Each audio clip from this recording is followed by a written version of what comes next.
దేవుని యొక్క సన్నిధిలో దేవుని యొక్క వాక్యాన్ని మనం ధ్యానం చేద్దాం. ఈరోజు వాక్యంలో కొంత హిస్టరీ మీకు చెప్పడానికి నేను సిద్ధపడ్డాను.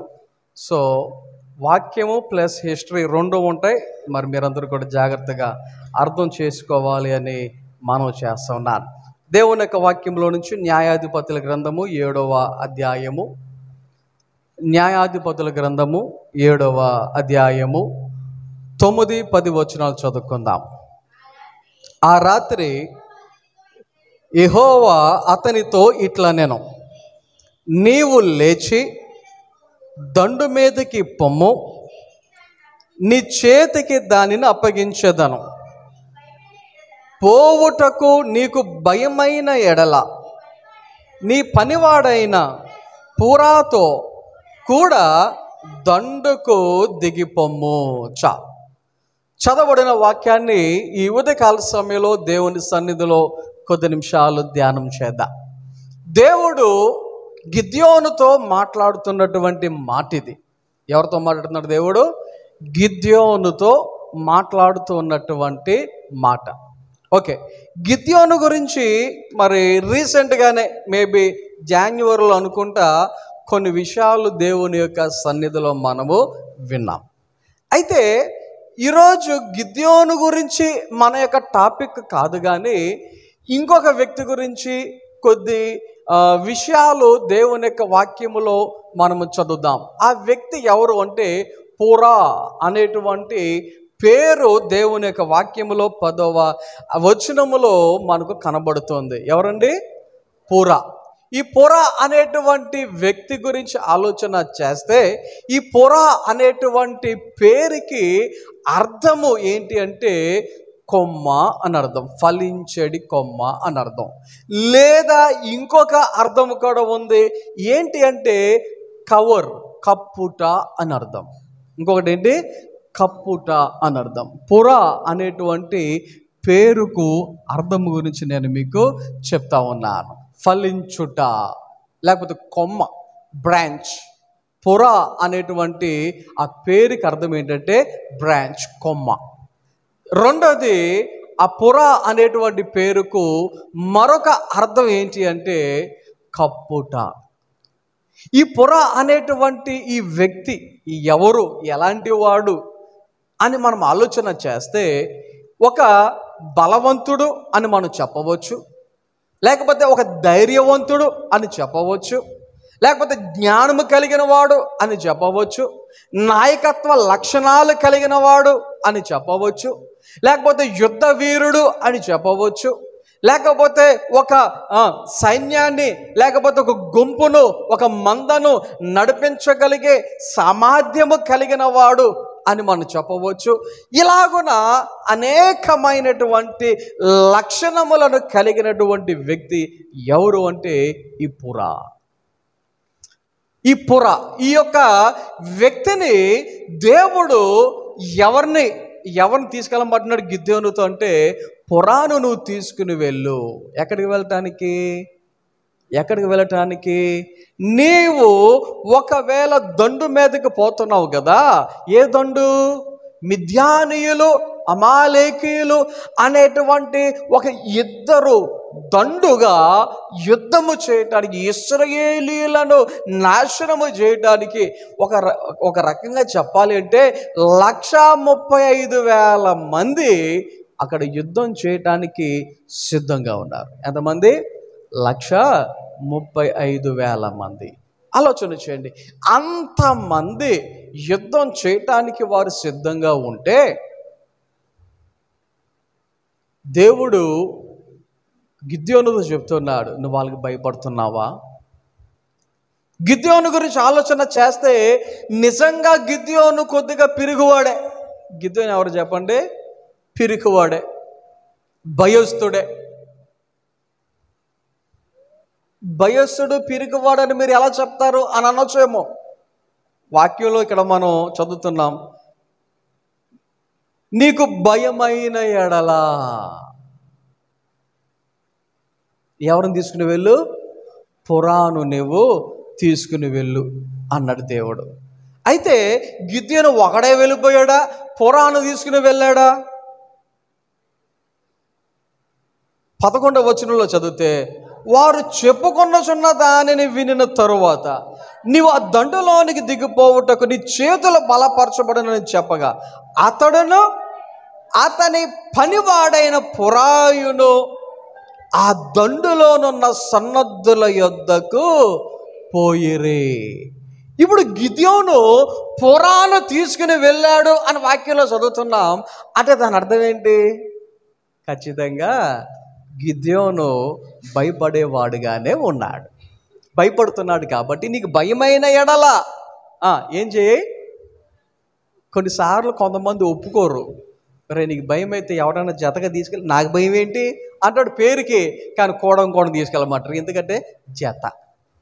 ఎందుకు జత అంటే ఏదో సరదాగా టైంపాస్కి అంటాడు తప్ప భయం అని ఒప్పుకోడు కొంతమంది. ఆలోచన చేయండి. కానీ దేవుడు ఏమన్నాడు? నీకు భయం అయితే పురాను నువ్వు తీసుకుని వెళ్ళు. ఇప్పుడు ఇంకొక మాట గమనించండి. భయం అయినప్పుడు మనతో వచ్చేవాడు ఎలాంటి వాడి ఉండాలి? ధైర్యశాలి అయి ఉండాలి. అవునా కాదా? మనతో వచ్చేవాడు కూడా పిరుకోడు అనుకో, వెళ్ళేవాడు వెళ్తామంటే వెనకాలవాడు ఏం చేస్తాడు? ఒరేయ్ అంటాడు. అప్పుడేమవుద్ది? వెళ్ళేవాడు అడుగు ఆగిపోద్ది. అలా కాకుండా వెనకాల ఉన్నవాడు ధైర్యవంతుడు వెళ్ళేవాడు అమ్మో అమ్మో అన్నప్పుడు ఏం కాదు నడు నేనున్నా అంటే ముందున్నవాడు అడుగు ధైర్యంగా పడుద్ది కదా. కాబట్టి దేవుని యొక్క వాక్యములో ఈ గిద్యోను ఏమో భయస్సుడిగా కనబడుతున్నాడు, పురా ఏమో ఎలా కనబడుతున్నాడు? ధైర్యశాలిగా కనబడుతున్నాడు. ఓకే, గిద్యోను గురించి ఆలోచన చేస్తే గిద్యోను తన పనేదో తాను చేసుకుంటూ ఉన్నాడు. గిద్యోనేమో తన పనేదో తాను చేసుకుంటూ ఉన్నాడు. తను ఏ పని చేసుకుంటూ ఉన్నాడంట? గోధుమలను దొల్లగొట్టుకుంటూ ఉన్నాడు అని దేవుని యొక్క వాక్యములో 6వ అధ్యాయములో మనకి 12వ వచనం నుంచి 11వ వచనం నుంచి చదువుకుంటూ వెళ్తే ఆ విషయాలన్నీ మనకు కనబడుతూ ఉంటాయి. గానుగ చాటున గోధుమలను దొల్లగొట్టుచుండగా ఏం చేస్తున్నాడంట? గానుగ చాటున గోధుమలను దొల్లగొట్టుచుండగా. రైట్, మీకు ముందే చెప్పా కొంత హిస్టరీ చెప్తాను అని, చరిత్ర అనేది చెప్తానని ముందే చెప్పాను కదా. సో ఒకసారి ఈ యొక్క విషయం అర్థం కావడానికి, ఏ విషయం? గానుగ చాటున ఎందుకు గోధుమలను దొల్లగొట్టుకొనుచున్నాడు అనేటువంటి విషయం మీకు అర్థం కావాలి అంటే కొంత చరిత్ర మీకు చెప్తే మీకు బాగా అర్థమవుతుంది. కాబట్టి కొంత చరిత్ర ముందుగా నేను మీకు తెలియజేస్తాను. చరిత్ర అనేది ఏంటి అంటే, ఈ యొక్క ఇశ్రాయేలీలు ఇప్పుడు ఎక్కడున్నారు? జనరల్గా ఈ యొక్క న్యాయాధిపతుల గ్రంథం మనం చదివేసరికి ఇశ్రాయేలీలు ఎక్కడున్నారు? వాగ్దానం చేయబడినటువంటి ప్రదేశములో దేవుడు ఎక్కడైతే నువ్వు నివసించాలి అని దేవుడు మరి అబ్రహాముతో చెప్పాడో ఆ ప్రాంతానికి ఆల్రెడీ వీరు ఎక్కడి నుంచి వచ్చేసారు? ఐగుప్తు నుండి 400 సంవత్సరాలకు పైగా బానిస బ్రతుకులు బ్రతికినటువంటి ఆ యొక్క జీవితము నుండి దేవుడు వారిని మోషే ద్వారా విడిపించి నడిపించి అరణ్యములో 40 సంవత్సరములు ప్రయాణము చేసి వారు ఒకటి భయంకరమైనటువంటి పరిస్థితులు ఎదుర్కొన్న, ఎర్ర సముద్రం ఎదురొచ్చిన, యొర్దాను నది ఎదురొచ్చిన దేవుడు వారిని ఆ యొక్క నీళ్ళ గుండా మార్గమును ఏర్పాటు చేసి నడిపించిన దేవుడు.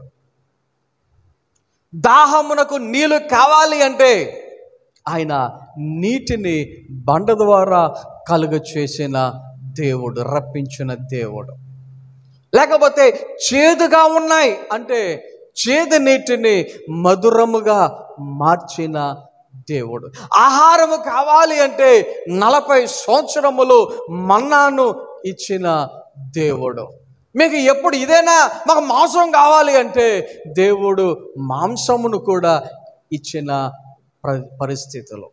ఇలాగున అనేకమైన కార్యములు దేవుడు తన ప్రజలైన ఇశ్రాయేలీయులకు చేసి చివరాఖరికి ఎక్కడ నడిపించాడైనా? వాగ్దానం చేయబడిన దేశం. లాస్ట్లో మోషే దేవుడు చేయమన్న పనిని తగిన రీతిగా చేయకుండా వేరేగా చేసినందుకు గాను నువ్వు ఆ దేశాన్ని చూస్తావు కానీ అందులో ప్రవేశించవు అని చెప్పిన రీతిగా మోషే చూశాడు. ఆ తర్వాత చనిపోతే మళ్ళీ అక్కడి నుంచి యెహోషువ చేత దేవుడు ఇశ్రాయేలీయులను నడిపించాడు. ఇదంతా చరిత్ర. ఇప్పుడు వీరందరూ ఎక్కడికి వచ్చేసారు? వాగ్దానం చేయబడిన దేశానికి, కానానునకు వచ్చేసారు. అంత బాగుంది, పరిస్థితులు బాగున్నాయి. దేవుడు వారిని ఆశీర్వదించాడు, దేవుడు వారిని అభివృద్ధి చేస్తూ ఉన్నాడు, వారు ఫలిస్తూ ఉన్నారు, చక్కగా మంచిగా భోజనాలు చేస్తూ ఉన్నారు, చక్కగా పంటలు పండుతూ ఉన్నాయి, అన్నీ బాగున్నాయి. అయితే లాస్ట్కి ఏమైపోయిందంటే పరిస్థితులు ఎప్పుడైతే మంచిగా ఉన్నాయో, పరిస్థితులు ఎప్పుడైతే అనుకూలంగా ఉన్నాయో, కుటుంబంలో మరి ఏ లోటు లేకుండా వారు ఎప్పుడైతే జీవిస్తూ ఉన్నారో ఆటోమేటిక్గా ఏం జరిగింది? దేవునిని మర్చిపోయారు. దేవునిని మర్చిపోయారు, దేవునిని విడిచిపెట్టేశారు, దేవునికి దూరం అయిపోయారు, దేవునిని కాదనుకున్నారు, దేవునిని ఆరాధించాలనేటువంటి మనస్సును వారు విడిచిపెట్టేశారు, దేవునిని స్తుతించాలి అనేటువంటి ఆలోచన మర్చిపోయారు. లాస్ట్కి వారి సొంత నిర్ణయాలు తీసేసుకొని, వారి సొంత ఆలోచనలు చేసేసుకొని, వారు సొంతగా విగ్రహములను నిలవబెట్టుకొని, బయలుదేవతలను నిలవబెట్టుకొని, ఇంకా మేము మా ఇష్టం అన్నట్టుగా విగ్రహారాధన చేయటం, అన్య దేవతలను పూజించటం, అన్య దేవుళ్ళను ఆరాధించటం ప్రారంభించారు. ఎప్పుడైతే ఇలాగున ఇశ్రాయేలీయులు చేస్తూ ఉన్నారో దేవుడు వారిని చూసి చూసి చూసి చూసి చివరికి ఆయన ఏం చేశాడు అని మనం ఆలోచన చేస్తే, దేవుడు వారినందరినీ, ఎవరినందరినీ? ఇశ్రాయేలీయులందరినీ దేవుడు చేసినటువంటి పని ఏంటంటే శత్రువుల చేతికి అప్పగించాడు. దేవుడు ఏం చేశాడు? శత్రువుల చేతికి అప్పగించాడు. ఆలోచన చేయండి. 11వ వచనం, 2వ అధ్యాయం, న్యాయాధిపతుల గ్రంథం 2వ అధ్యాయం 11వ వచనం. ఇశ్రాయేలీయులు యెహోవా కనులెదుట కీడు చేసి ఐగుప్తు దేశముల నుండి వారిని రప్పించిన తమ పితరుల దేవుడైన యెహోవాను విసర్జించి బయలు దేవతలను ఏం చేశారు? పూజించి. ఎవరిని మర్చిపోయారు వీళ్ళు? ఎవరిని మర్చిపోయారు? ఏ ప్రదేశములో అయితే వారు బానిసలుగా ఉండి అయ్యో ప్రభువా రక్షించు, కాపాడు అని ఏడ్చి ఏడ్చి ఏడ్చి మొక్కుకున్నారో ఆ దేవునిని ఇప్పుడు ఏం చేశారంట? మర్చిపోయారు, విసర్జించారు, విడిచిపెట్టారు. ఏం చేశారు? విడిచి బయలుదేవతలను పూజించి, ఇంకా తమ చుట్టూ నుండి జనుల దేవతలలో ఇతర దేవతలను అనుసరించి వాటికి నమస్కరించి యెహోవాకు కోపము పుట్టించిరి. ఏం చేశారు? యెహోవాకు కోపము పుట్టించిరి. వారు యెహోవాను విసర్జించి బయలును అస్తరోతును పూజించిరి. కాబట్టి యెహోవా కోపాగ్ని ఇశ్రాయేలీయుల మీద మండెను, ఆయన దోచుకొని వారి చేతికి వారిని అప్పగించెను. వారు ఇశ్రాయేలీయులను దోచుకొనిరి, ఆయన వారి చుట్టూనున్న వారి శత్రువుల చేతికి వారిని అప్పగించెను. ఎవరి చేతికి అప్పగించారంట? దోచుకొని వారి చేతికి. వాళ్ళు ఏం చేశారంట? దోచుకున్నారంట. ఆలోచన చేయండి. ఇక్కడ ఒక లాజిక్ మనం అర్థం చేసుకుందాం, ఒక లాజిక్ని అర్థం చేసుకుందాం. ఏంటి అంటే ఈ ఇశ్రాయేలీయులు ఎందుకని దేవునిని విడిచిపెట్టారు? ఎందుకని దేవుని మర్చిపోయారు? సింపుల్, మాకేంటి, బాగున్నాయి, మా పరిస్థితులు బాగున్నాయి, 2 చేతులు చక్కగా సంపాదిస్తున్నాను, తినడానికి లోటు లేదు, ఉండడానికి లోటు లేదు, బట్టలు వేసుకోవడానికి లోటు లేదు, చక్కగా ధైర్యం, నాకు నెల అయ్యేసరికి జీతం వచ్చేది, లేకపోతే నా యొక్క పరిస్థితులను బట్టి, నా వ్యాపారాన్ని బట్టి, లేకపోతే నా యొక్క పనిని బట్టి, నేను చేస్తున్న మరి దీనిని బట్టి నాకు ఏం కాదు, గ్యారంటీగా నాకు వచ్చే సొమ్ము ఉంది, రాకపోయినా పర్రా, నా బ్యాంకులో ఇంత బ్యాలెన్స్ ఉంది, లేకపోతే నా ఇంట్లో బీరువాలో ఇంత దాచుకున్నా అన్నట్టుగా ఈ ప్రజలు ఎప్పుడైతే దేవునిని విడిచిపెట్టారో వీరిని దేవుడు ఏం చేశాడంట? దోచుకున్న వారి చేతికి అప్పగించాను. వారు ఏం చేశారు? ఇశ్రాయేలీయులను దోచుకొనిరి. ఏం చేశారంట? ఇశ్రాయేలీయులను దోచుకొనిరి. దోచుకోవడం అంటే మన భాషలో దొంగతనం చేయటం. దోచుకోవడం అంటే మన భాషలో దొంగతనం చేయటం. దొంగిలించిరి. వారి దగ్గర ఏదైతే చూసుకొని నాకు ఇది ఉంది, నాకేం కాదు, నాకు ఎంత ఉంది, ఏం కాదు, నాకు వచ్చేది ఎంత ఉంది, ఏం కాదు అన్నట్టుగా ఇశ్రాయేలీయులు దేని గురించి అయితే వారు దేనిని దోచుకొని దేవునికి దూరం అయ్యారో, దేవుడు వారిని దోచుకొని వారి చేతికి అప్పగించేసరికి వారు వచ్చి ఆ పరిస్థితులన్నీ కూడా, వస్తువులన్నీ కూడా, లేకపోతే వారికి కలిగినదంతా కూడా దోచేసుకున్నారు. ఇప్పుడు ఇశ్రాయేల్ దగ్గర ఏమీ లేదు, ఏమీ లేదు. వాక్యంలో చదువుతున్నాం, శత్రువుల చేతికి వారిని అప్పగించెను గనుక వారు తమ శత్రువుల ఎదుట నిలువలేకపోయిరి. వాక్యంలో చదువుతున్నాం, యెహోవా వారితో చెప్పినట్లు, యెహోవా వారితో ప్రమాణం చేసినట్లు వారు పోయిన ప్రతి స్థలమున వారికి బాధ కలగ చేయుటకు యెహోవా వారికి శత్రువాయును గనుక వారు మిక్కిలి ఇబ్బంది కలిగెను. మామూలు ఇబ్బంది కాదు, మిక్కిలి ఇబ్బంది. ఎందుకంటే వారు ఏం చేస్తున్నారంట? వారు పోయిన ప్రతి స్థలమున, ఎక్కడ కాకపోతే వేరే చోట, అక్కడ కాకపోతే ఇంకో చోట, అక్కడ కాకపోతే ఇంకో చోట, ఎక్కడికెక్కడికో వెళ్తున్నారు కానీ ఎక్కడికి రావట్లేదు. వాళ్ళు దేవుని దగ్గరికి రావట్లా. వాళ్ళు ఎక్కడికెక్కడికో వెళ్తున్నారు కానీ ఎక్కడికి రావట్లేదు, దేవుని దగ్గరకు రావట్లేదు. ఆలోచన చేయండి. కొన్నిసార్లు మన పరిస్థితులు ఎలాగుంటాయంటే, చిన్న బలహీనతలాగా ఏదో వస్తుంది. వచ్చినప్పుడు మనం ఏం చేస్తాం? దేవుడు గుర్తురాడు. మనకున్న తెలివిని బట్టి, డబ్బును బట్టి ఇది కాదు, పెద్ద హాస్పిటల్కి వెళ్ళాలి. ఎక్కడికి వెళ్ళాలి? స్పెషలిస్ట్ దగ్గరికి వెళ్ళాలి. వెళ్తాం, రిపోర్టులు చెక్ చేస్తారు, ఏమి లేదని నిలిపో అంటారు. మనకి సాటిస్ఫై అవ్వదు. ఇంకో హాస్పిటల్కి వెళ్తాం, వాళ్ళు అన్ని టెస్టులు చేస్తారు, ఏమి లేదు వెళ్ళిపో అంటారు. అబ్బాయి మన వల్ల అవ్వదు. మళ్ళీ ఇంకో హాస్పిటల్కి వెళ్తాం, మళ్ళీ టెస్టులు చేస్తారు. ఏమంటే మొన్నే చేశారు, నిన్నే చేశారంటారు. అబ్బాయి ఆ హాస్పిటల్ మాకు సెట్ కావు, మాది మేమే చేయాలంటారు. మళ్ళీ టెస్టులు చేస్తారు. అన్నీ చేసిన తర్వాత అబ్బాయి అంతా బాగానే వెళ్ళిపో అంటారు. గమనించండి, వాళ్ళకే బాగానే చెప్తారు, ఏమిలే బాగానే ఉంది వెళ్ళిపో అని. కానీ మనకేమవుతూ ఉంటాయి? ఆవిడొక 10,000, ఎవడో 10,000, ఎవడో 10,000. దేనికి? టెస్టులకి. ఎందుకు? ఏమీ లేదని చెప్పించుకోవటానికి. ఎంత అయిపోయింది? అప్పటికే 30,000 అయిపోయింది. దేనికోసం? ఏమీ లేదు అని చెప్పించుకోవటం కోసం. గమనించండి, ఎన్ని చోట్ల తిరిగినా ఇదే రిజల్ట్. కానీ మనకుండే బలహీనత పోదు.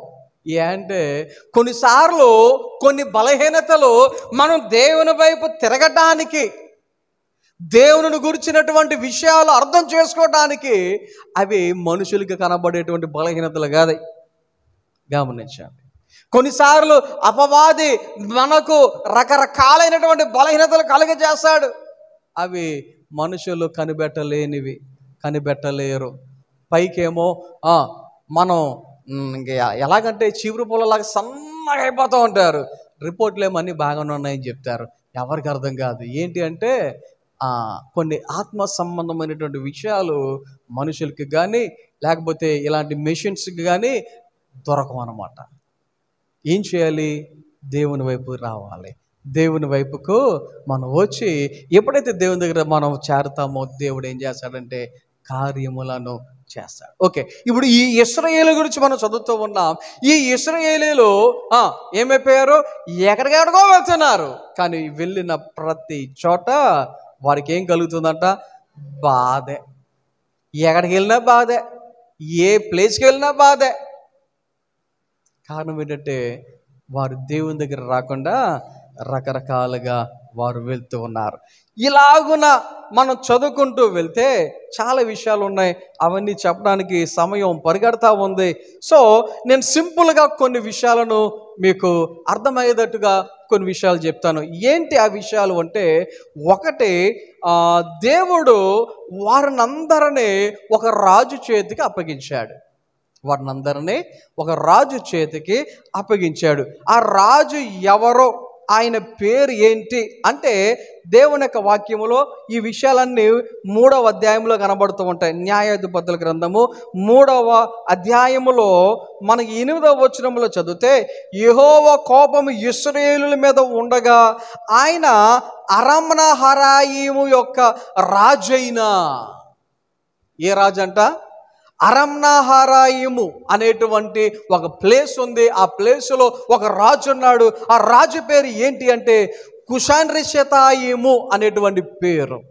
మన నోటు కూడా తిరగవు ఇవన్నీ, మనకు అలవాటు లేని పేర్లు. కాబట్టి మీరు చదివి మీరు ఎక్కడ ఇబ్బంది పడతారని నేనే చదివేస్తున్నా. ఎందుకంటే ఇంచుమించు ఒక 4-5 రోజుల నుంచి దీని గురించి స్టడీ చేసి చదివి నా నోరు కొద్దిగా తిరిగింది. మొదట్లో నాకు కూడా తిరగల. అందుకని మొదట్లో మీరు ఇప్పుడు చదవమంటే మీరు ఎలా చదువుతారో అని కంగారు వచ్చి నేనే చదివేశా. Right, okay. ఇక్కడ ఈ రాజు గురించి ఆలోచన చేస్తే, ఇతను భయంకరమైనటువంటి రాజు. ఈ వ్యక్తి చాలా భయంకరుడు. అసలు ఎలాంటి వాడంటే, ప్రజలను సమాధానముగా ఉంచేటువంటి వాడు కాదు, హింసించేటువంటి వాడు, లేకపోతే బానిసలుగా చూసేటువంటి వాడు.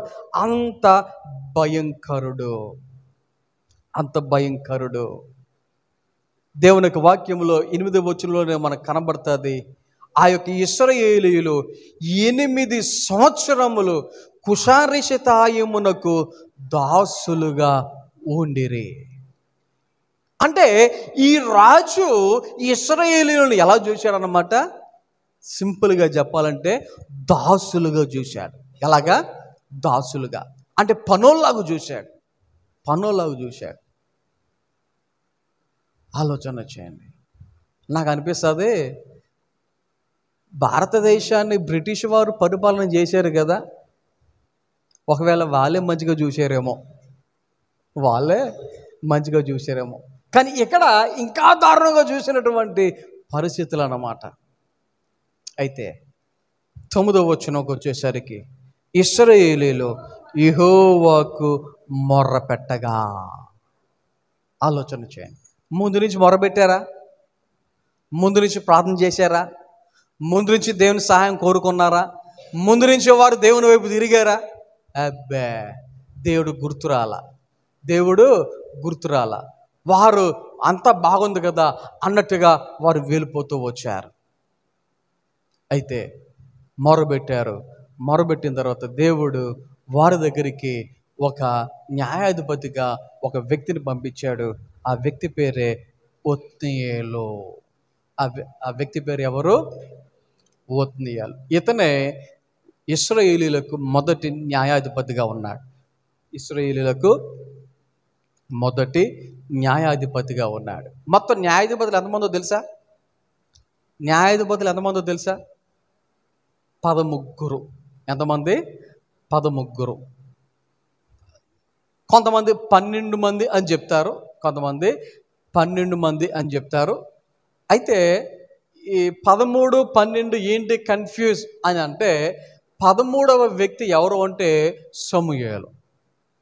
సమూయేలు న్యాయాధిపతిగాను ఉన్నాడు, ప్రవక్తగాను ఉన్నాడు. కాబట్టి సమూయేలును న్యాయాధిపతిగా ఎంచితే 13 మంది అవుతారు. సమూయేలు న్యాయాధిపతిగా అనుకోకపోతే 12 మందే లెక్క వస్తారు. అయితే ఈ 12 మందిలో గిద్యోను 5వ వాడు. 12 మందిలో గిద్యోను 5వ వాడు. ఈ 5గురు గురించి ఈ రోజున క్లుప్తంగా నేను మీకు హిస్టరీ ఏం జరిగింది ఏంటి అనేది మీకు సింపుల్గా నేను చెప్పుకుంటూ వెళ్తా. ఒత్నీయేలు, దేవుడు మొదటగా ఇతనిని పంపించాడు. ఎందుకు? ఇశ్రాయేలీయులు మొరబెట్టారు.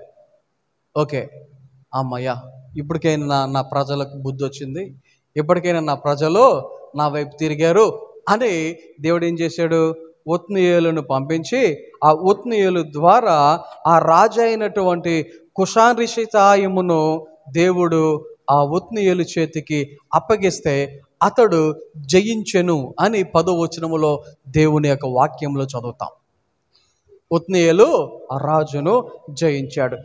11వ వచనం, అప్పుడు 40 సంవత్సరములు దేశము నెమ్మది పొందెను. 40 సంవత్సరాలు ఒత్నియేలు ద్వారా దేవుడు ఇశ్రాయేలీయులకు విజయాన్ని ఇచ్చిన తరువాత ఒక 40 సంవత్సరాల వరకు ఒత్నియేలు అక్కడ ఉండగా దేశం ఎలా ఉందంట? నెమ్మదిగా ఉన్నది. అయితే ఒత్నియేలు చనిపోయాడు. 40 సంవత్సరాల తర్వాత ఒత్నియేలు చనిపోయాడు. 12వ వచనంలో 11వ వచనం లాస్ట్లో కనబడుతుంది. అటు తర్వాత కానాజు కుమారుడైన ఒత్నియేలు మృతి పొందాను. 12వ వచనంకి వచ్చేసరికి ఇశ్రాయేలీయులు మరలా ఏం చేశారంట? యెహోవా దృష్టికి దోషులైరి. ఈ 40 సంవత్సరాలు నెమ్మదిగా ఉన్నారుగా, సమాధానంగా ఉన్నారుగా. దేవుడు వారిని మరలా ఆశీర్వదించడం ప్రారంభించాడు. దేవుడు వారిని తిరిగి అభివృద్ధి చేయడం ప్రారంభించాడు. తిరిగి వారు సంపాదించడం ప్రారంభించారు. అంతా బాగుంది. ఎప్పుడైతే అంతా బాగుందో ఈ ఇశ్రాయేలీయులు మరలా ఏం చేశారు? యెహోవా దృష్టికి దోషులయ్యిరి. అప్పుడు యెహోవా ఏం చేశాడంట? ఇశ్రాయేలీయులతో యుద్ధం చేయుటకు మోయాబు రాజైన ఎగ్లోను అనేటువంటి ఒక రాజును దేవుడు నిలవబెట్టి ఆ రాజునకు వీళ్ళని ఏం చేశాడంట? దాసులుగా అయ్యేటట్లుగా చేశాడంట. ఎగ్లోను అనేటువంటి ఒక రాజు చేతికి దేవుడు వారిని అప్పగించాను. ఎగ్లోను. ఈ ఎగ్లోను అనేటువంటి ఆ రాజు ఎలాంటి వాడు అంటే అంతలా ఉంటాడు. ఎలా ఉంటాడు? అంతలా ఉంటాడు. చైనాలో సుమోలు ఎవరో ఉంటారు కదా, సుమోలు అంటారా వాళ్ళని? అంతలా ఉంటారు అన్నమాట. వాళ్ళ పొట్ట అంత ఉంటుంది, వాళ్ళు అంతంతలా ఉంటారు. ఎందుకు ఎలాగ అంటున్నాను అనుకుంటారేమో, వాక్యమే చెప్తుంది. ఏమనంటే ఈ ఎగ్లోను ఎలాంటి వాడు అంటే 17వ వచనంలో స్థూలకాయుడు, బహుస్థూలకాయుడు అని చెప్తా ఉంది ఎగ్లోను గురించి. ఎగ్లోను ఎవరంట? స్థూలకాయుడు అంటేనే చాలా లావు. స్థూలకాయుడు అంటేనే చాలా లావు. బహుస్థూలకాయుడు అంటే ఇంకా లావు. ఈ డోరు పడదో లేదో డౌట్ నాకు. మన డోరు పడతాదో లేదో డౌట్. అలాంటి ఎగ్లోను చేతికి దేవుడు ఏం చేశాడు? ఇశ్రాయేలీయులను అప్పగించాడు. అయితే ఈ యొక్క ఎగ్లోను వారిని ఏం చేస్తున్నాడు? మరలా దాసులుగా చేసేసాడు. అయితే ఇశ్రాయేలీయులు యెహోవాకు మొరపెట్టగా, ఆల్రెడీ ముందు మొరబెట్టాడు, దేవుడు వారిని విడిపించాడు. ఒత్నియేలును పంపించి విడిపించిన తర్వాత 40 సంవత్సరాలు బాగా ఉన్నారు. మరలా ఏం చేశారు? దోషులైపోయారు. ఇప్పుడు దేవుడు వారిని ఎగ్లోను చేతికి అప్పగించేసరికి ఇప్పుడు మరలా ఇశ్రాయేలీయులు ఏం చేస్తున్నారు? ప్రార్థన చేసి ప్రభువా ప్రభువా ప్రభువా అంటే దేవుడు వారి దగ్గరికి ఇంకొక న్యాయాధిపతిని పంపిస్తున్నాడు. ఆ న్యాయాధిపతి పేరు ఏంటి అంటే ఏహూదు. 15వ వచనంలో ఈ విషయం మనకు కనబడుతుంది. బెన్యామీనీయుడైన గేరా కుమారుడగు ఏహూదును రక్షకుని వారి కొరకు యెహోవా నియమించెను. ఏహూదు ఇతను ఎడమ చేతి పని వాటము కలిగిన వాడు అని వాక్యం చెప్తా ఉంటుంది. ఇతను ఎవరంట? లెఫ్ట్ హ్యాండర్ అన్నమాట. Left hander. అయితే ఈ వ్యక్తి ఇప్పుడు దేవుడు ఎగ్లోను చేతిలో నుంచి ఇశ్రాయేలీయులను విడిపించడానికి దేవుడు ఎగ్లోను మీదకి యెహూదును పంపిస్తే యెహూదు ఏం చేస్తున్నాడో తెలుసా? వాక్యంలో మనకు కనబడుతుంటుంది. అతను 16వ వచనంలో మా మూరెడు పొడువు గల 2 అంచెల కత్తిని చేయించుకొని తన వస్త్రములో తన కుడి తొడ మీద దానిని కట్టుకొని ఏం చేశాడంట? ఒక మూరెడు అంటే ఒక మూర అంటే ఇంత కదా, మూర అంటే ఎంత కదా, ఈ మూర ఎంత ఉందో ఆ సైజు 2 అంచెల గల కత్తిని తయారు చేసుకుని ఎక్కడ కట్టాడంట? కుడి తొడ మీద ఇక్కడ కట్టాడంట. ఎక్కడ? కుడి తొడ మీద కట్టాడు. కట్టి బట్టలు వేసేసుకున్నాడు. బయటికి ఏం కనబడతలేదు, కత్తి కనబడటంలా. కత్తి కనబడకుండా రాజు దగ్గరికి వెళ్ళాడు. ఏ రాజు దగ్గరికి? ఎగ్లోను అనేటువంటి రాజు దగ్గరికి వెళ్ళాడు. రాజు దగ్గరికి వెళ్ళిన తర్వాత ఆ రాజుతో ఏం చెప్తున్నాడో తెలుసా? నేను నీకు ఒక సీక్రెట్ చెప్పాలి. 19వ వచనములో రహస్యమైన మాట ఒకటి నేను నీతో చెప్పవలెను అనగా, ఈ రాజు ఏం చేశాడంటే, వెళ్ళిపోండి, మీరు అందరూ బయటికి వెళ్ళిపోండి అని చెప్పేసి సైన్యం అంతటనే ఏం చేశాడు? బయటికి పంపించేశాడు. సైన్యం అంతటనే బయటికి పంపించేశాడు. బయటికి పంపించేసరికి మొత్తం తలుపులన్నీ వేసేసారు. లోపల వీళ్ళిద్దరు తప్ప ఇంకెవరు లేరు. అప్పుడు యెహూదా ఏం చేశాడో తెలుసా? తొడ మీద, కుడి తొడ మీద ఉన్నటువంటి కత్తిని ఎడం చేత్తో పట్టుకొని తీసుకొచ్చి ఒక్క పోటు పొడిచేసరికి ఎవరినే? ఎగ్లో అనేటటువంటి రాజుని ఒక పోటు పొడిచేసరికి వాక్యంలో ఏముందో తెలుసా? ఆ పట్టుకునేటువంటి పిడికిలు అంటారా, దాన్ని ఏమంటారు? పిడికి. అది కూడా పొట్లకు దూరేసిందంట. కొవ్వు ఎక్కువ ఉండటం వల్ల పొట్లకు దూరేసిందంట. దూరేస్తే కనబట్టలేదని ఏదో ఉంటుంది చూడండి ఒకసారి ఒక మాట.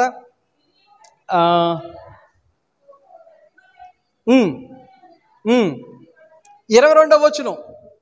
ఈ విషయాలన్నీ నేను చెప్తున్న విషయాలన్నీ 22వ వచనంలో కనపడతాయి. పిడియును కత్తి వెంబడి దూరగా కొవ్వు కత్తి పైన కప్పుకొనినందున అతని కడుపు నుండి కత్తిని తీయలేకపోయినా అది వెనుక నుండి బయటకి వచ్చి ఉండేను. ముందు పొడితే పొట్టలో అది ఎక్కడికొచ్చేసిందంట? వెనక్కి వచ్చేసిందంట. ఇప్పుడు చూపిస్తున్నారు సినిమాల్లో, ఇలా పొడితే అక్కడి నుంచి అలా వచ్చేసినట్టు. కానీ వాక్యంలో ఎన్నో వేల సంవత్సరాల క్రితం ఇలాంటి యాక్షన్స్ కనబడుతూ ఉన్నాయి. ఇది నిజంగా జరిగినాయి. ఇవి నిజంగా జరిగినాయి. యెహూదా అనేటువంటి ఆ వ్యక్తి, ఎగ్లోన్ అనేటువంటి ఆ భారీ స్థూలకాయుడు అనేటువంటి ఆ వ్యక్తిని పొట్టలో పొడి చేసరికి దానికి ముందు తొడ మీద కత్తి కట్టుకోవటం, దాని మీద బట్టలు వేయటం, కత్తి ఉన్నట్టు కనబడకపోవటం, రాజు దగ్గరికి వెళ్ళటం, రహస్యంగా ఒక మాట చెప్పాలంటూ అందరిని బయటకు పంపించడం, అందరూ బయటికి వెళ్ళిన తర్వాత కత్తి తీసి పొడి చేసరికి అదేమైంది? బయటికి కూడా వచ్చేసిందంటే బ్యాక్ నుంచి. ఆలోచన చేయండి. ఇప్పుడు ఇశ్రాయేలీయులను ఎవరైతే హింసిస్తున్నాడో, దాసులుగా చేసుకున్నాడో ఆ రాజు ఇప్పుడు ఏమైపోయాడు? చనిపోయాడు. ఆ రాజు చనిపోయాడు. చనిపోయిన తర్వాత దేవుని యొక్క వాక్యంలో మనం చదువుకుంటూ వెళ్తే ఇంకా కొన్ని విషయాలు ఏదో సరదాగా అనిపిస్తాయి. కానీ కొన్ని విషయాలు ఈ యొక్క వ్యక్తి గురించి మనం చదువుకుంటూ వెళ్తే, మరి ఏసీ లాంటివి ఇప్పుడు వచ్చినాయి మనకే. బయట ఎండ ఎరగదీసేస్తున్నా, లోపల చక్కగా చల్ల కూర్చున్నాం. ఒకవేళ ఇదే ఏసీ లేకపోతే చెమట కార్చుకుంటూ అనుకుంటా కూర్చోవలసిన పరిస్థితి వచ్చేదేమో కదా. అయితే ఆ రోజుల్లోనే, ఈ వేల సంవత్సరాల క్రితమే వాక్యంలో చదువుతా 20వ వచనంలో, యెహూదా అతని దగ్గరకు వచ్చినప్పుడు అతడు ఒక్కడే చల్లని మేడ గదిలో కూర్చుని ఉండెను. ఎక్కడున్నాడంట? ఏసీ రూమ్లో కూర్చొని ఉన్నాడంట. అంటే ఇప్పుడు భాషను బట్టి, ఆ రోజుల్లో ఏసీలు ఉండవు. కానీ ఆ మేడ చల్లగా అవడానికి మరి ఏ టెక్నిక్ వాడారో, ఎలాంటి పరిస్థితులు, ఎలాంటి వస్తువులు వాడారో మనకి తెలియదు. కానీ ఆ మేడ గది మాత్రం ఈ వ్యక్తి కోసం పెట్టుకున్నాడు. భారీ స్థూలకాయుడు కదా, మనకులాగా అతని పరిస్థితులు ఉండవు. కొద్దిగా అడుగు తీసి అడుగేయాలన్నా వాళ్ళకి ఇబ్బందే, శ్రమే. కాబట్టి చల్లగా ఒక స్పెషల్ రూమ్ని తయారు చేయించుకున్నాడు. ఆ గదిలో కూర్చున్నాడు, సేద తీరుతూ ఉన్నాడేమో. అక్కడికి వెళ్ళి ఒక సీక్రెట్ అనేసరికి అందరిని బయటికి పంపించేశాడు. మొత్తానికి ఏం చేశాడు? ఈయన చంపేశాడు. ఆలోచన చేయండి. దేవుని యొక్క వాక్యములో మనం చదువుతున్నాం, ఇశ్రాయేలీయులకు ఇప్పుడు విడుదల వచ్చింది ఎగ్లోను అనేటువంటి రాజు దగ్గర నుండి. ఆ తర్వాత మూడవదిగా మనం ఆలోచన చేస్తే, ఈ ఇశ్రాయేలీయులు మరలా వారు వారి ఇష్టానుసారముగా జీవించుచు, వారు మరి ఎలా పడితే అలా జీవిస్తూ ఉంటే, దేవుని యొక్క వాక్యములో 30వ వచనంలో మనకు కనబడుతుంది, ఫిలిష్తీయుల చేతికి దేవుడు వారిని అప్పగించాడు. ఎవరి చేతికి? ఫిలిస్తీన్ల చేతికి దేవుడు వారిని అప్పగించాడు. ఫిలిస్తీన్లు ఎప్పుడైతే ఇశ్రాయేలీయులను ఇబ్బందికి గురి చేశారో, ఎప్పుడైతే ఫిలిస్తీన్లు ఇశ్రాయేలీయులను బాధ పెడుతున్నాడో, అప్పుడు ఇంకొక ప్రవక్తను దేవుడు వారి దగ్గరికి పంపించాడు. ఆ న్యాయాధిపతి పేరే షమ్గారు అనేటువంటి పేరు.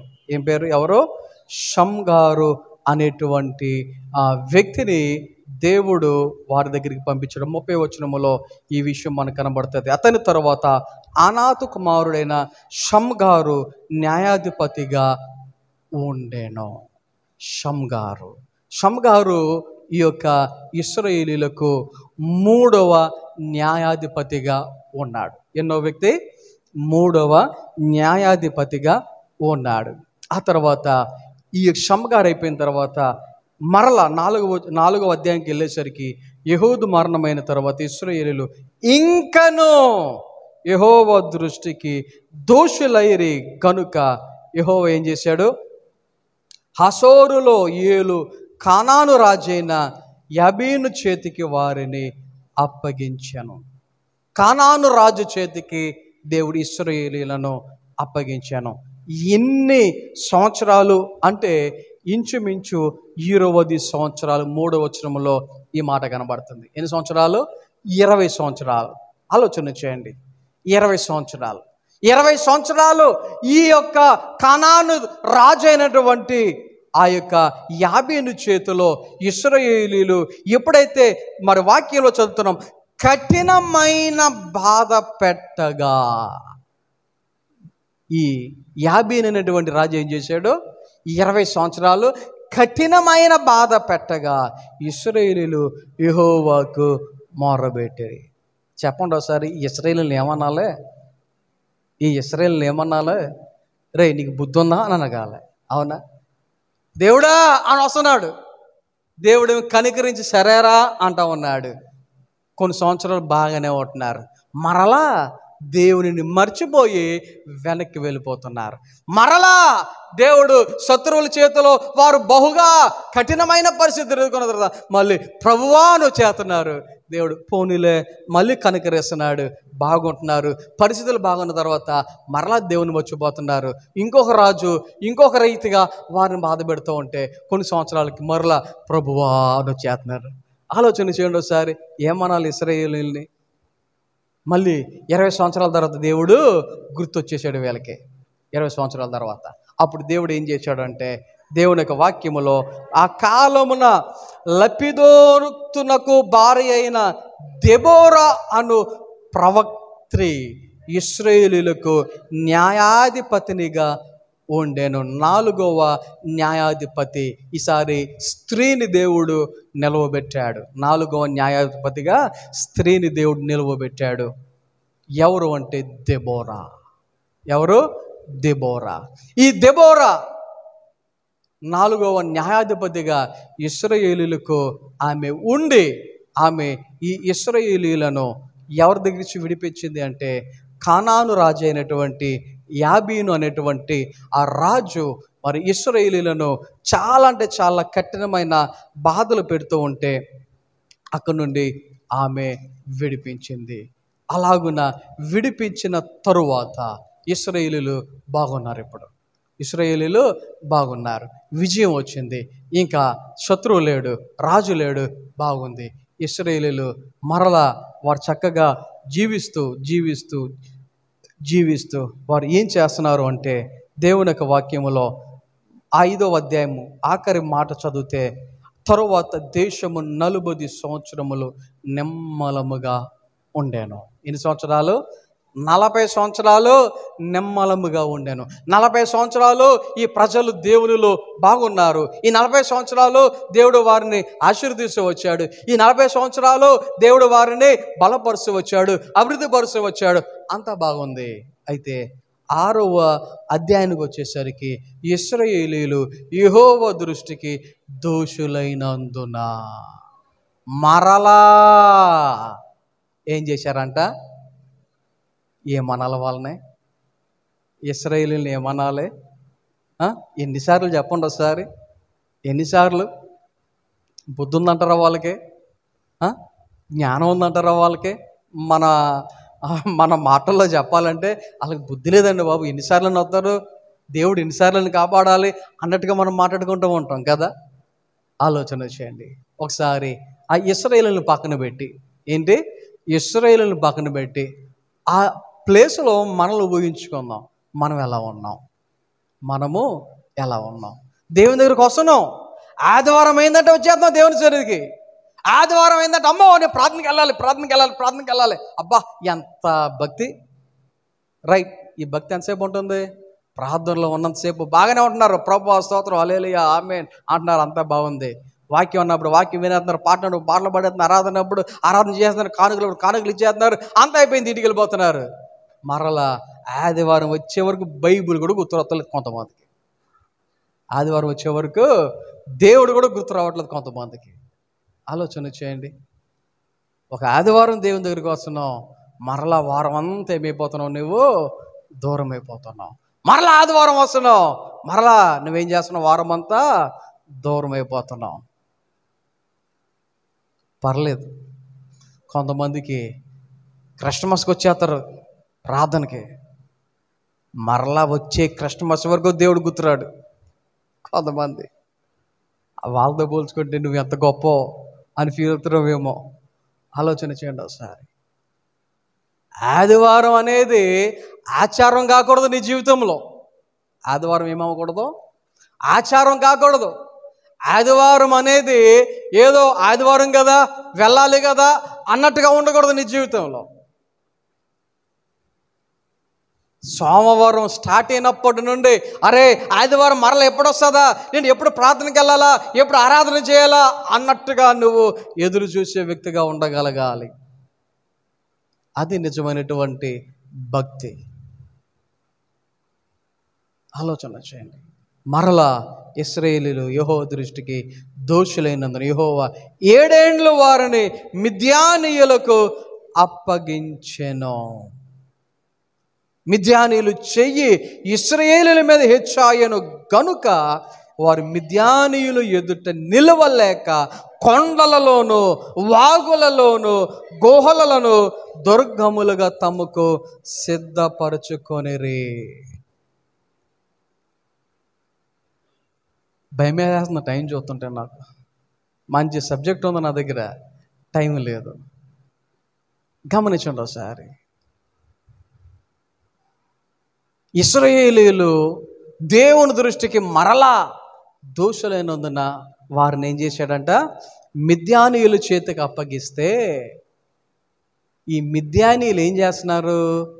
వారి చెయ్యి పైగా ఉన్నందున ఇశ్రాయేలీయులు ఏం చేస్తున్నారు? గమనించండి. ఇంతకు ముందు ఆరామ్నహారయము రాజు అయినటువంటి కుషాన్రిషతాయము ఏం చేశాడు? వారిని భయంకరంగా బాధ పెట్టాడు. ఎగ్లోను బానిసలుగా చేశాడు. ఫిలిస్తీయులు ఇబ్బంది పెట్టారు. యాబేను కఠినంగా వారిని బాధ పెట్టాడు. కానీ వాళ్ళందరూ ఎక్కడున్నారు? వాళ్ళ ఇళ్లలో వాళ్ళు ఉన్నారు, వారి ఊర్లలో వాళ్ళు ఉన్నారు, వారి ప్రాంతాలలో వాళ్ళు ఉన్నారు. ఇబ్బంది ఉంది కానీ వాళ్ళ ప్లేసుల్లోనే వాళ్ళు ఉన్నారు. కానీ ఇక్కడికి వచ్చేసరికి ఈ మిద్యానీయులు ఎప్పుడైతే వారిని బాగా అంటే బాగా ఇబ్బంది పెట్టారో, ఇప్పుడు ఇశ్రాయేలీయుల పరిస్థితి ఏమైపోయిందంట? వాక్యంలో చదువుతూ ఉన్నాం, వారి ఎదుట నిలవలేక, ఆ ఊరిలో ఉండలేక, వారి ఇంటిలో వారు ఉండలేక, వారి గుడారంలో వారు ఉండలేక ఎక్కడికి వెళ్ళిపోతున్నారు? ఇప్పుడు కొండల్లోకి మారిపోతున్నారు. వాక్యంలో చదువుతున్నాం, వాగుల్లోకి ఎవరన్నా వెళ్ళి ఉంటారా? వాగులంటే ఏంటి? గమనించండి. నీళ్ళు వెళ్ళిపోతా ఉంటాయి. అలాంటి ప్లేసుల్లో కూడా వారు విడిచిపెడతలా. ఎందుకో తెలుసా? ప్రాణాన్ని కాపాడుకోవడానికి. ఇంకేముంది? గుహల్లో ఏముంటాయో తెలియదు, ఎలాగుంటుందో తెలియదు, ఎలాంటి పాములు ఉంటాయో తెలియదు. అబ్బే వాటిని కూడా లెక్క చేయట్లే. అవసరమైతే వాటిని బయటికి వెళ్ళగొట్టి వీళ్ళు దూరేస్తున్నారు. ఎవరో ఇశ్రాయేలీయులు. ఎందుకో తెలుసా? ఆ యొక్క మిద్యానీయుల చేతిలో నుంచి వారిని వారు కాపాడుకోవడానికి. ఇంకేం చేస్తున్నారు? అలాగున దుర్గములను తమకు సిద్ధపరచుకొనిరి. అలాంటి సమయములో గమనించండి, ఈ యొక్క ఇశ్రాయేలీయులు పంట పండించుకుంటూ ఉన్నారు. ఇశ్రాయేలీయులు ఏం చేస్తున్నారు? పంట పండించుకుంటున్నారు. విత్తనాలు వేశారు, తర్వాత ఏమవుద్ది? మొలకెత్తుతుంది. మొలకెత్తిన తర్వాత ఏం చేస్తారు? నీరు బట్టి చక్కగా ఎదిగి ఇంకా కోతకి వచ్చేసింది, కోత కోసుకుందాం అనేసరికి ఈ మిద్యానీయులు ఏం చేసేవారు తెలుసా? 3వ వచనంలో చదవండి. ఇశ్రాయేలీయులు విత్తనములు విత్తిన తర్వాత మిద్యానీయులు అమాలేకులు తూర్పున నుండి వారును తమ పశువులను గుడారములో తీసుకుని మిడతల దండంత విస్తారముగా వారి మీదకు వచ్చి వారి ఎదుట దిగి ఒక గొర్రెను కానీ ఎద్దును కానీ గాడిదను కానీ జీవన సాధనమైన మరి దేనిని కానీ ఇశ్రాయేలీయులకు ఉండనీయలేదు. వారును వారి ఒంటెలను లెక్క ఉండెను. దేశమును పాడు చేయుటకు వారు దానిలోనికి వచ్చిరి. ఇశ్రాయేలీయులు మిద్యానీయుల వలన మిక్కిలి హీన దశకు వచ్చినప్పుడు వారు యెహోవాకు మొర్రబెట్టిరి. మరలా ఇశ్రాయేలీయులు ఏం చేస్తున్నారు? దేవా, ప్రభువా అని అప్పుడు వచ్చేస్తున్నారంట దేవుని దగ్గరికి. అప్పటి వరకు ఏమైపోయింది? భక్తి ఏమైపోయింది? దేవుడు ఏమైపోయాడు? ప్రార్థన ఏమైపోయింది? ఆలోచన వచ్చేయండి. కొన్నిసార్లు కొంతమంది పరిస్థితి బాగుండేసరికి వాళ్ళు ఏం చేస్తారంటే, నాకేం కాదు, బాగానే ఉంది కదా, దేవుని దగ్గరికి వెళ్ళకపోతే ఏంటి, ప్రార్థన చేయకపోతే ఏంటి, బైబిల్ చదవకపోతే ఏంటి, మందిరానికి వెళ్ళకపోతే ఏంటి, లేకపోతే నేను ఎందుకు ప్రార్థన చేయాలి, పరిస్థితులు బాగున్నాయి అన్నట్టుగా కొంతమంది ఆ యొక్క ఆలోచనతో ఉండిపోతూ ఉంటారు. కొంతకాలం బాగానే ఉంటుంది, కొన్ని రోజులు బాగానే ఉంటాయి, కొన్ని సంవత్సరాలు బాగానే ఉంటాయి. ఆలోచన వచ్చేయండి. వీరు కూడా ఎన్ని సంవత్సరాలు అలా ఉన్నారో తెలుసా? 7 సంవత్సరాలు. ఎన్ని సంవత్సరాలు? 7 సంవత్సరములు వారు అలాగే ఉన్నారు. అంటే దేవుని యొక్క వాక్యములో, అంటే 7 ఏండ్లు అంటే మనకి 6వ వచనం మొదటి వచనంలో కనపడింది కదా, యెహోవా 7 ఏండ్లు వారిని మిద్యానీయుల చేతికి అప్పగించిన చదివాం కదా. ఈ 7 సంవత్సరములు మిద్యానీయులు ఇశ్రాయేలీయులను ఎలాగున ఇబ్బంది పెట్టారు అంటే, ఇల్లు లేకుండా చేశారు. ఒకటి ఏం చేశారు? ఇల్లు లేకుండా చేశారు. 2 ఏం లేకుండా చేశారు? తిండి లేకుండా చేశారు. 2వది తిండి లేకుండా చేశారు. 3వది పంట లేకుండా చేశారు. 4వది పశువులు లేకుండా చేశారు.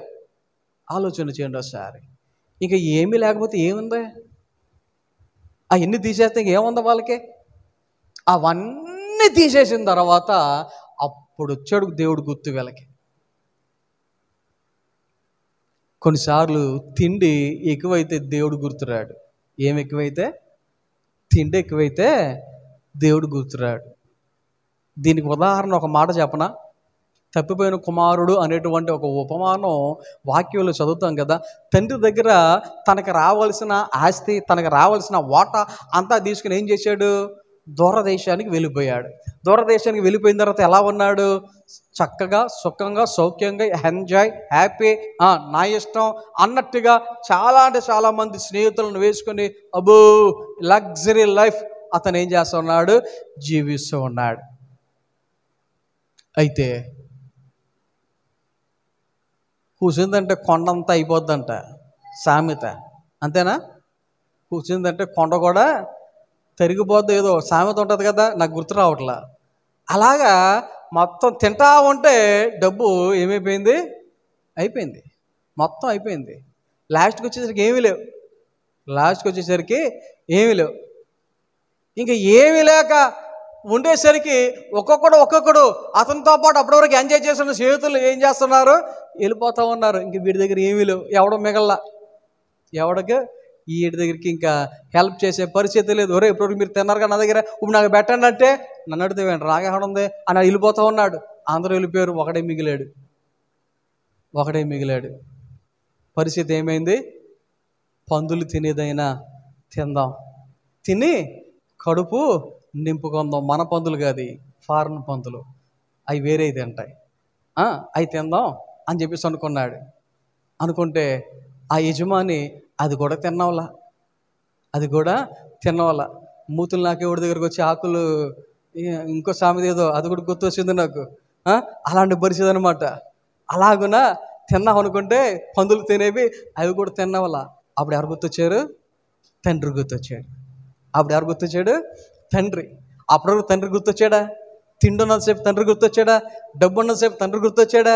అబ్బే, తండ్రి అనేది మైండ్లోనే లేదు, మనసులో లేదు, విడిచిపెట్టేశాడు. అంత అయిపోయిన తర్వాత తండ్రి దగ్గరికి వెళ్తే ఎంతమంది పనులు ఉన్నారో, వాళ్ళు చక్కగా కడుపు నిండా తింటున్నారు. ఈసారి నేను కూడా వెళ్ళిపోయి కనీసం ఒక పనోళ్ళలాగా కడుపు నింపుకుందాం అనుకున్నాడు.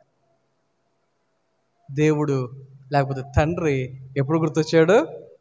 తిండి లేనప్పుడు. ఆలోచన చేయండి ఒకసారి. ఇక్కడ ఇశ్రాయేలీయుల పరిస్థితి కూడా అదే. ఇశ్రాయేలీయుల పరిస్థితి కూడా అదే. ఏమైపోయింది? వారు దేవునిని మర్చిపోయారు. మిద్యానీయులు ఏం చేశారు? ఇప్పుడు వారి యొక్క పంట మీద, పశువుల మీద దాడి చేశారు, అవి లేకుండా చేశారు. 7 సంవత్సరాలకి దేవుడు గుర్తొచ్చాడు. ప్రభువా అని మొరబెట్టారు. అప్పుడు దేవుడు ఎవరి దగ్గరికి వచ్చాడు? గిద్యోను దగ్గరికి వచ్చాడు. గిద్యోను దగ్గరికి వచ్చి మాట్లాడుతున్న మాట, పరాక్రమము గల బలాఢ్యుడా. దేవుడు ఏమన్నాడు? ఏమని పిలుస్తున్నాడు? పరాక్రమము గల బలాఢ్యుడా. గిద్యోను ఎక్కడ ఉన్నాడు అప్పటికి? అతను కూడా దాక్కునే ఉన్నాడు. గిద్యోను కూడా ఎలా ఉన్నాడు? అప్పటికి భయపడుతూ భయంగా గానుగు చాటుకి వెళ్ళి అక్కడ అతను గోధుమలను ఏం చేసుకుంటూ ఉన్నాడు? అంటే కనబడితే మిద్యానీయులు వచ్చి ఈ గోధుమలు కూడా ఏం చేస్తారు? ఎత్తుకుపోతారు. ఎందుకంటే జీవము కలిగినది ఏది కూడా వాళ్ళకి దక్కకుండా లేకుండా చేశాడు. అందుకని కనబడకుండా చాటుగా భయంగా అతను తన పని ఏదో తాను చేసుకుంటా ఉంటే దేవుడు వచ్చి పరాక్రమము గల బలాఢ్యుడా అని పిలుస్తుంటే, నేనేంటి పరాక్రమము గల బలాఢ్యుడినేంటి? నేనేదో భయంగా పిరిగిగా నేనేదో నా పని నేను చేసుకుంటే నన్ను ఎలాగంటావేంటి అని ఆశ్చర్యముగా, నన్ను ఎలా పిలుస్తున్నావేంటి? నేను అంతటి వాడను, నేను ఎవరనే అన్నట్టుగా గిద్యోను భయపడుతూ ఉంటే దేవుని యొక్క దూత చెప్తా ఉంటే, దేవుడు నీ పక్షమున ఉన్నాడు. నీవు ఏం చేయాలి అంటే, వాక్యము చెప్తోంది, మిద్యానీయుల చేతిలో నుండి నీవు రక్షించాలి. గిద్యానీయులను రక్షించాలి. 14వ వచనంలో, యెహోవా అతని తట్టు తిరిగి బలము తెచ్చుకొని వెళ్ళి మిద్యానీయుల చేతుల నుండి ఇశ్రాయేలీయులను రక్షింపుము, నిన్ను పంపిన వాడను నేనే అని చెప్పగా, దేవుడు చెప్తా ఉన్నాడు, నేనే నేను పంపించేది, నువ్వేం చేయాలి? వెళ్ళి ఇశ్రాయేలీయులను రక్షించు. ఓకే, మీరేమనుకున్నానంటే ఈ వాక్యాన్ని ఇంతటితో ముగిస్తాను. వచ్చే ఆదివారం మరలా కంటిన్యూ చేస్తాను. ఏమండి, వచ్చే ఆదివారం మట్లాదివారం కదా, మట్లాదివారం గురించి చెప్పకుండా మరి ఈ వాక్యం కంటిన్యూ చేస్తారేంటి అని అనకుండా, దయచేసి అందరూ కూడా సహకరించాలి అని ఈ వాక్యాన్ని వచ్చే వారం కంటిన్యూ చేస్తానని తెలియచేస్తూ ఈ మాటలు ముగించున్నాను. కొద్ది వాక్యం దేవుడు మన వినికిడిలో ఫలింపచేసి నడిపించును గాక. ఆమేన్. చిన్న ప్రార్థన చేసుకుందాం. అందరూ కూడా తలలు వంచండి, కళ్ళు మూసుకోనండి. ప్రార్థన. మాల్మికులుగా ప్రేమించుచున్న మా ప్రియ పరలోకపు తండ్రి, నీ ఘనమైన నామమునకు వందనాలు స్తోత్రాలు తెలియజేసుకుంటూ ఉన్నాం. దేవా, ఈ ఉదయకాల సమయంలో నీ బిడ్డలను మమ్మల్ని అందరినీ ప్రేమించి నీ సన్నిధి నడిపించి ఈ రీతిగా నిన్ను స్తుతించడానికి, మహిమపరచటానికి, ఆరాధించటానికి మీరిచ్చిన ఈ మంచి అవకాశాన్ని బట్టి వందనాలు స్తోత్రాలు తెలియజేసుకుంటూ ఉన్నాం. వచ్చిన ప్రతి ఒక్కరిని బట్టి వందనాలు. దేవా, ఈ రోజున నీ సన్నిధిలో నీ బిడ్డలు సంతోషముగా మీరు దీవించిన విధానాన్ని బట్టి, ఆశీర్వదించిన విధానాన్ని బట్టి, నీకు సమర్పించిన కానుకలు అర్పణములు బట్టి వందనాలు. ప్రతి ఒక్కరిని మీరే నూరంతులుగా, అరుదంతులుగా, ముప్పదంతులుగా ఫలింపచేయమని ప్రార్థన చేయుచు ఉన్నాం. ప్రతి ఒక్కరి అవసరతల్లో తోడుగా ఉండమని ప్రార్థన చేయుచు ఉన్నాం.